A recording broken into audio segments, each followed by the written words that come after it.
What's up, guys? First video in about a week, actually. Honestly, last week I had a few days where the shit hit the fan, in all honesty. And I got to the point I really didn't want to. I turned off my charts for the days and just didn't want to even open YouTube at the time.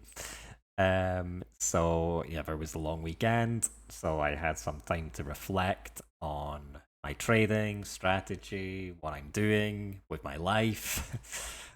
So I'm back now this week. Um, so yeah, last week I'll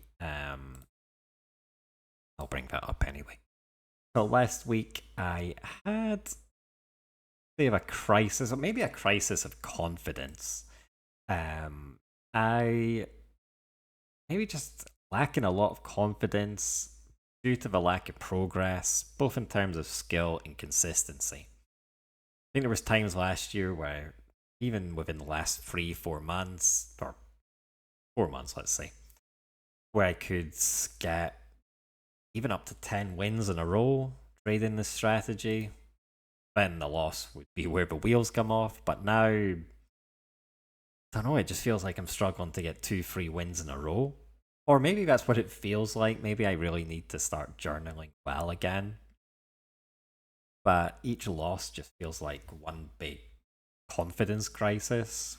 I know it shouldn't, so I think I'm gonna buy a Kindle because I've got a lot of Kindle books, but my previous Kindle stopped working, and really sit down and start reading again Jared Tendler, Mark Douglas, and try somehow to enforce in my mind their teachings on the mental game of trading. Um, and I feel I'm doing a lot of, let's say, I'm talking the talk, but not walking the walk. Because I'll make these videos, I'll write down my strategy, I'll say, oh, now I'm going for 80. A plus set, A grade setup, 2 trades a day, shutting it down, all that. And then I sit at my desk and I'll just take targets, instruments on a whim. And that has to stop also because I'm really not letting probabilities play out.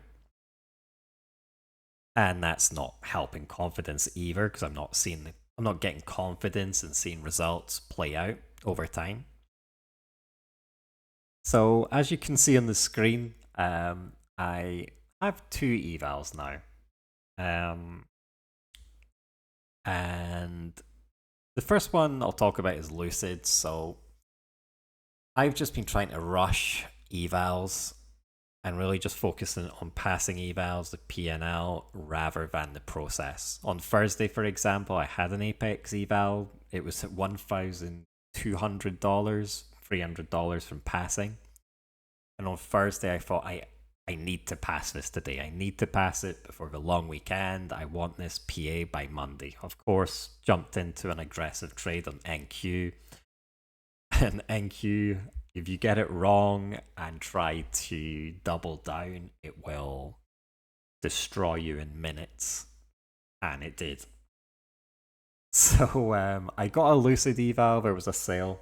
And Lucid, the one good thing, very good thing about Lucid evals is they don't rebill. You just pay once and that's it. Doesn't rebill each month. And I think that's good for me in terms of just taking it slow. As you can see, I've put 5 micros, 4 for a scalp, 1 for a runner. See how the runner goes. On the 2K tick chart for ES, as this strategy teaches, and put variable targets based on Thomas Wade's video. So Thomas Wade has I think it's a money management video. I think it's titled like that. He tends to change these targets quite often, depending on ATR, etc. But you can see here, hopefully, ATR set in ticks. So if the ATR in points, I have my ATR set to. Above 3 points, targets 10 ticks. Above 3.75, 12. Anything under 3, between 2 and 3 is standard 8 ticks. I think I'm going to do that. Because when I choose the good targets, I tend to get quite nice. Oh, sorry, that didn't make sense. When I choose the good trades, the A+ trades, I can get 3 points out of a trade. So I think I'm going to try this out. And in these past couple of days, ATR has been over 4 for a lot of the day. So it makes sense to try and get more out of each trade. So that's what I'm going to concentrate on Lucid. 50k eval, so 2 scalps a day. It would take a very long time to either blow the account if I respect the stop loss, and if I, this would be like going for 10 ticks, $40, $50 per trade. It might take a while to pass the eval or get any traction going, but this is really to try and force myself to concentrate on process over profit, with the idea that if I can really hone in on the strategy, the process,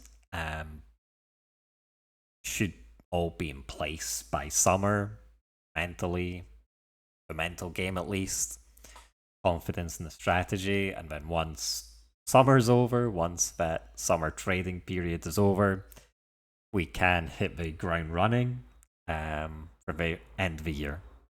And I would really like to see some very good output results from trading by the end of this year, the 3rd year.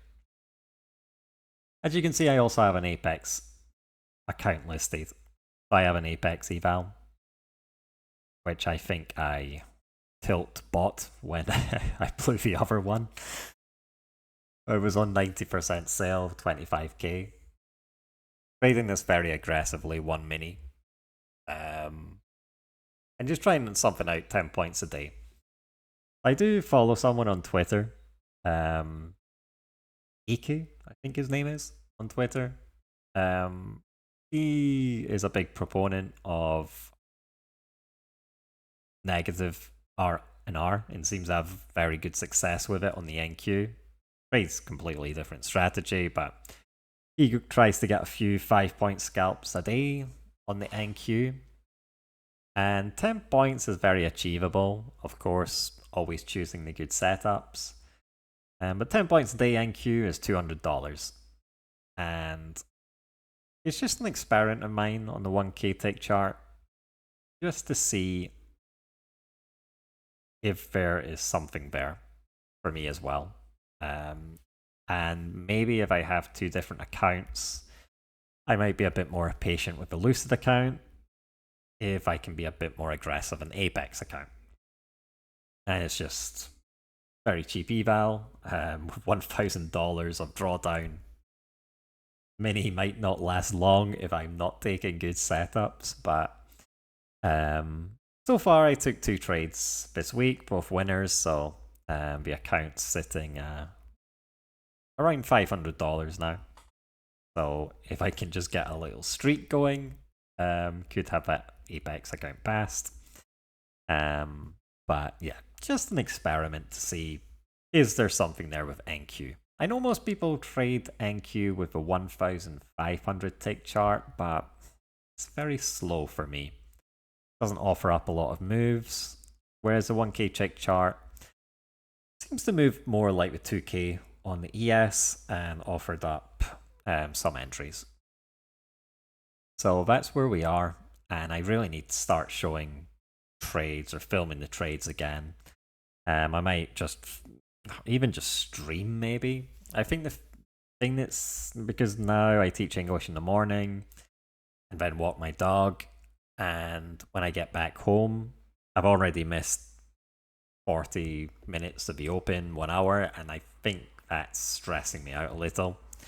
Where I'm thinking, oh, I need to rush, I need to get down to my desk, I need to get in front of a chart, so I might have missed a trade. I really have to stop thinking like that.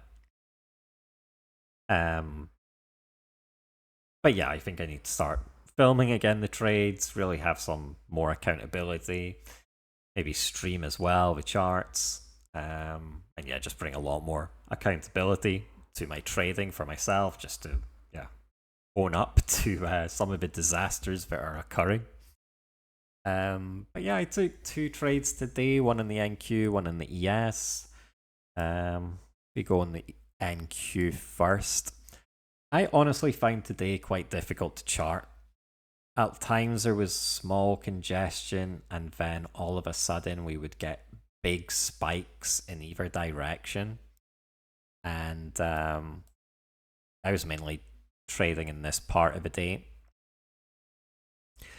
And on NQ, we had this PA, and I drew something a bit wider here. We had this initial up channel here, break new high, but then we kept pushing up. And by the time it got to here, I thought there must be something wider. And so we get what I thought was overshoot, and we get down, try and break new low. The second entry long here was very tempting off the EMA, but we had overshoot, and I've been burned taking second entries after the overshoot. So as Thomas Wade teaches, I thought, okay, I'll just skip this first one and see if we get higher low. Higher low was this one, obviously can't take that. But then I did like this one. We had a first entry short, second entry short, failure. And what I liked most was all these wicks off the EMA. EMA was defending itself, or buyers were defending the EMA multiple times, and I thought we were going to get another test here. I entered with a stop order above the candle. Took a minute to decide where it wanted to go, but then we had this big spike here, and we got our 10 ticks just as the bar closed. Or well, actually, no, we got it just before this bar closed. 10 points, sorry. This was the NQ, 10 points, $200 in the eval. I am going to check if 20 points is more fruitful, because 10 points does make it quite significantly negative risk reward. Here 20-point bar, so if you think about it, not too bad actually. Compared to PATS, pretty similar. But if it maybe 15, 20 points evens out the R to R a little. And yeah, yesterday it would have been 20 points on a similar trade. They easily 20 points as well. So I'll just track that as well. So I quite like NQ, to be honest, but it is whippy. Yeah, prices fluctuate, or at least in real time the prices fluctuate a bit more than ES, but does offer up some nice moves, and at 10 points is $200, so I think I know I shouldn't be focusing on P&L, should not be focusing on P&L, so but once you get to that point that you can focus on the P&L, $200, 10 points, if you multiply that by multiple accounts, we all dream of that, works out quite nice. On the ES, I took the trade on the MES, so don't have the execution here. Again, ES, I find this difficult to chart, so I don't really want to go through my chart because, quite frankly, it's probably all wrong. But that's, yeah, about 12 o'clock Eastern, we had this huge run up here, back to the EMA, and then we start to crawl up here. I was trying to find something that was a bit wider, but didn't like anything I saw. But at the time, I thought it was something like this. And here, I think at the time I did have something wider. I'm looking, this is huge overshoot. So overshoot here, the second entry was here. So I would have had this first entry, second entry, long, higher, low. And if I restart the count on this swing, first entry is short, second entry short, failure. I liked that it was 2 moves in 1, and I was just confident we were going to get a touch here again, or another test up here. But again, it was very difficult to chart this part of the day. I tried to get something wider, but didn't find anything I liked. And this looks good apart from this spike here. And this was quite common today. There was other parts of the day like here as well, where just smallish bars and then a 10-point bar out of nowhere. Of course, all the news coming out of the Middle East, it's causing price action to react like this. So maybe not the best trade, but I think I took 3 points. So I would have got out about here. But yeah, just 5 micros, no runner. I did get a runner yesterday, but in all honesty, especially going for the higher ticks, 10, 12 ticks, I don't know if a runner, especially with PA. I think I have to be more intelligent or more, I say, flexible with runners. On trend days, very good to use a runner, but on choppy days where price is just up, down, maybe just best to scalp out in full. Yeah, I just wanted to give an update and yeah, talk about this plan of action and try and keep myself accountable. And really try to respect the stop loss, keep till emotional trading under control, and really respect the Lucid eval and just respect the process completely. So I hope you all had a good weekend, long weekend. Hope your trading week's going well so far. And yeah, hopefully I'll have another video tomorrow. Peace.